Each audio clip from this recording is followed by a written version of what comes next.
Una vez más, queridos hermanos, en la palabra de Dios nos encontramos con estos evangelios en San Mateo que se dirigen a una comunidad que técnicamente podemos llamar judaizante. De hecho, esta parábola que Jesús cuenta, como dice el Evangelio de hoy, lo hace a los sumos sacerdotes y a los fariseos. Y ciertamente en el contexto del cual se presenta esta parábola, es una crítica fuerte al pueblo de Dios, al pueblo elegido, al pueblo de Israel, que no ha querido en muchas oportunidades aceptar la invitación de Dios de ser fieles a la alianza. Ciertamente Jesús va mostrando a través de esta parábola cómo el Padre Dios en diversas oportunidades y ocasiones ha querido establecer un pacto de amor con su pueblo. Y frente a ese pacto de amor, muchas veces se encontró con la negativa de aquellos que no querían ser fieles, de aquellos que no querían convertir el corazón, de aquellos que no querían aceptar esa manifestación de un amor que no tiene límites y que no pide nada a cambio, simplemente poder escuchar su palabra, recibirla y dejarse transformar por ella, siguiendo de esa manera el camino de cada vida. Pero también es bueno que podamos entender la palabra de Dios en el contexto que hoy nos toca vivir y que nuestra lectura de la palabra de Dios tenga como una mirada en principio objetiva acerca de qué es lo que dice en el contexto, en la realidad donde Jesús enuncia esta parábola, pero también es bueno leerla siempre subjetivamente, es decir, ¿qué me dice a mí? Es decir, ¿qué me dice a mí en esta realidad que vivo, en lo particular de mi vida? ¿O qué nos dice a nosotros como humanidad en este tiempo de pandemia que nos toca vivir? ¿O qué nos puede decir a nosotros como comunidad en torno al altar, a la mesa de la palabra y de la Eucaristía? Y a mí fundamentalmente me impacta de este Evangelio cómo es esa grandeza de Dios, donde pone como imagen y como podríamos decir su mejor sueño, una boda en donde todos podamos celebrar. Una boda que está enmarcada, por supuesto, en el marco del amor. No nos habla de una fiesta más, nos habla de una fiesta esponsal. Y de alguna forma en esto se representa el amor con que Dios ama a la humanidad, el amor con que Dios ama a su pueblo. Un amor incondicional, un amor que quiere verdaderamente vincularse para verdaderamente transformar toda su existencia y toda su vida. No es una fiesta más, es la fiesta del amor, es la fiesta del encuentro, es la fiesta del deseo de la donación de la vida y de dar la vida el uno por el otro. Esa es, de alguna forma, como nos explica Jesús, la imagen del reino, o de alguna forma podríamos decir el sueño que Dios tiene respecto de la creación que Él mismo ha regalado. Un banquete donde todos tenemos lugar, un banquete donde se celebra el amor, un banquete donde todos somos invitados, un banquete en donde nadie se queda afuera, un banquete que, como decíamos en el Salmo, Dios prepara en su mesa para que todos encontremos en Él lo que necesitamos para que nuestra vida pueda ser plena, para que nuestra vida pueda ser feliz. Cuando miramos el mundo en el que nos toca vivir, cuando miramos lo concreto de nuestra historia y la sucesión de los años a lo largo de la historia de la humanidad, podríamos decir que ese proyecto de Dios nunca termina de realizarse en lo concreto de la historia. Y podríamos decir que quizás en vez de poder avanzar en esa construcción de un banquete, de una fiesta, donde todos podamos celebrar y donde todos tengamos un lugar, pareciera ser como que en lugar de avanzar, retrocedemos. Porque pasan los años, pasan los sistemas políticos, pasan los sistemas ideológicos, pasamos del feudalismo al liberalismo, del liberalismo al capitalismo, del capitalismo al comunismo, y así podríamos poner un montón de nombres, y la realidad es que muchas personas, muchos hombres y mujeres, siguen quedándose afuera del banquete, siguen quedándose afuera de la fiesta. Y si ahondamos en esa realidad, en el tiempo que nos toca vivir y en este tiempo de pandemia, donde todo se hace más doloroso y donde las realidades se hacen más evidentes y donde no hay nada que quede oculto cuando hablamos de la realidad social en la que nos toca vivir, nos encontramos que la fiesta, por poner la imagen que pone Jesús en el Evangelio, es cada vez para menos personas y son cada vez más los que no tienen lugar en el banquete. Un banquete que es el lugar donde nuestra vida tiene sentido, el lugar donde tenemos para comer, el lugar en donde tenemos nuestro trabajo para poder dignificarnos, el lugar en donde tenemos nuestra propia casa o el lugar donde vivir, o el lugar en donde podemos ser verdaderamente una persona que siente que con su propia vida puede alcanzar sus sueños y hasta incluso poder transformar la realidad.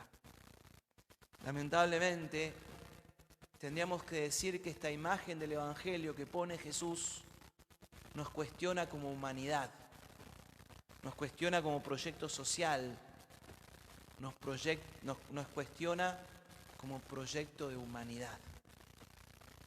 Y la pregunta es, quizás, ¿cuál es el lugar que nosotros tomamos frente a esta realidad? Porque puede pasarnos de que nos acostumbramos a que la fiesta es cada vez para menos. Y podemos sentirnos todavía parte de algunos que estamos adentro de ese banquete y no miramos para afuera. O puede pasarnos que nos sentimos ya totalmente afuera y no encontramos la forma de poder participar en ese proyecto de comunión y de fraternidad que Dios ha soñado. Y puede pasarnos, sino también que frente a la realidad tan dura, uno pueda decir como hasta una tentación, ¿no? ¿Qué puedo hacer yo? Si han pasado tantos años de esta forma toda la humanidad, ¿yo voy a ser quien pueda cambiar la historia? O puede pasarnos también que frente a lo doloroso de la realidad presente y este mundo, uno se ponga a pensar cómo hace para no quedarse afuera y tratar de ser, aunque uno no lo quiera, indiferente a lo que a los demás les pasen, porque cada uno tiene que procurarse su propio camino. Podríamos pensarlo también desde ese lugar. Todas estas formas de pensar, tan metidas en nuestra cultura, tan metidas en nuestra realidad, ciertamente no tienen que ver con el proyecto de Dios, no tienen que ver con lo que el Evangelio hoy nos presenta y nos invitan necesariamente a una conversión del corazón, empezando por cada uno de nosotros y por supuesto como humanidad toda. Frente a esta realidad, frente a este mundo que nos toca vivir, la pregunta que se nos suscita en el Evangelio es: ¿qué estás dispuesto a hacer vos? Siempre en esta misa trato de dirigir un poco el mensaje, la palabra de Dios, más hacia los jóvenes, porque habitualmente es la misa de jóvenes de nuestra parroquia. Y la verdad es que me gustaría preguntarle y preguntarme junto con ustedes, queridos chicos, queridas chicas, Si estamos dispuestos a seguir aceptando el mundo como es, o estamos dispuestos a hacer algo en la realidad que a cada uno nos toca para que este mundo se pueda transformar, para que esta realidad pueda cambiar. Le pedimos a Dios la gracia de que no nos gane el pesimismo. Le pedimos a Dios la gracia de tener el heroísmo y la valentía necesarios para poder encarnar verdaderamente este proyecto de Dios y no mirar para otro lado en este momento de nuestra historia. El Papa Francisco hace unos días atrás ha dirigido una nueva encíclica a toda la humanidad, Todos hermanos, donde nos habla del valor de la fraternidad, es decir, del ser hermanos, como el principal camino que estamos llamados a transitar para repensar este tiempo de la historia.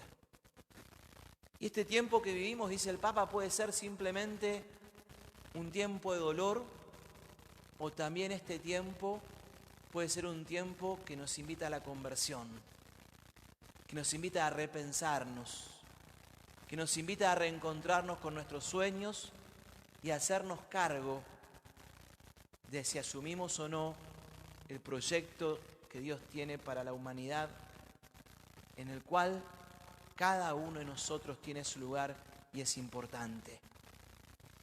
Y la pregunta que nos hacemos frente a esto también es si nosotros seremos aquellos que pueden asistir, aunque sean buenos o malos, como dice el Evangelio, a esta fiesta, saliendo a los caminos e invitar a todos y haciendo posible que cada vez más puedan participar del banquete, o si nos quedamos en el lugar de decir, como nos lo muestra la parábola, no, yo tengo otra cosa que hacer. Yo tengo cosas más importantes de las que ocuparme. Yo tengo mis propios planes, yo tengo mis propios proyectos. Yo ya me fui para otro lado y no puedo participar de este proyecto que Dios pensó para mí y para los demás. A veces es fácil leer la palabra de Dios y decir, pero ¿cómo los fariseos no se daban cuenta que estaba Jesús y que Jesús los estaba invitando y todo esto? Pero hoy la invitación es para vos, la invitación es para mí. ¿Querés ser parte de una fiesta de todos? ¿O querés solamente participar de la fiesta que es solo para vos? ¿O no querés participar de ningún banquete y querés armarte tu propio plan? En esa realidad, hasta les diría, en esa dureza, se juega el discernimiento de la palabra de Dios de este domingo. Y una dureza que no tiene que ver con el reproche, ni mucho menos con la culpa, ni mucho menos con el deber ser. Una dureza que solamente tiene que ver con la capacidad de responder a una invitación que Dios nos hace por puro amor y no por obligación. En este domingo, y termino con esto, me impactaba especialmente cuando reflexionaba el Evangelio en estos días, esa imagen que pone Jesús del que estaba en la fiesta no vestido apropiadamente o sin la ropa que había que tener para esa fiesta. Y me puse a pensar, ¿qué quiere decirnos Jesús con esto? Ciertamente no nos está hablando Jesús ni de usar la ropa de moda, ni el último modelo, ni la ropa más cara. Jesús se refiere a la vestidura que solamente se logra cuando uno se prepara para el encuentro con Dios en la única forma que tenemos de prepararnos para esto, que es en el amor. Los que pueden participar del banquete son aquellos que están dispuestos a amar. Ese amor que a veces es reconciliación, ese amor que es fraternidad, ese amor que muchas veces será perdón, ese amor que muchas veces será soñar con otros, ese amor que siempre será dar más de lo que siento que puedo para intentar albergar en mi corazón el sueño de darlo todo. Ese es el amor que nos hace entrar al banquete y que nos hace tener un corazón que sueña con que nadie se quede afuera. San Juan de la Cruz decía que en el final de la vida y en el encuentro con Dios no seremos juzgados por si nos portamos bien o nos portamos mal, si hicimos todo lo que pensamos o no hicimos nada de lo que pensamos. Dice San Juan de la Cruz, en el atardecer de la vida solamente seremos juzgados por cuanto amamos. Que esta palabra de Dios hoy nos haga sentir muy amados, porque una vez más somos invitados al banquete y a la mesa, pero también con muchas ganas de amar a los demás para que nadie nunca se quede afuera. Que así sea.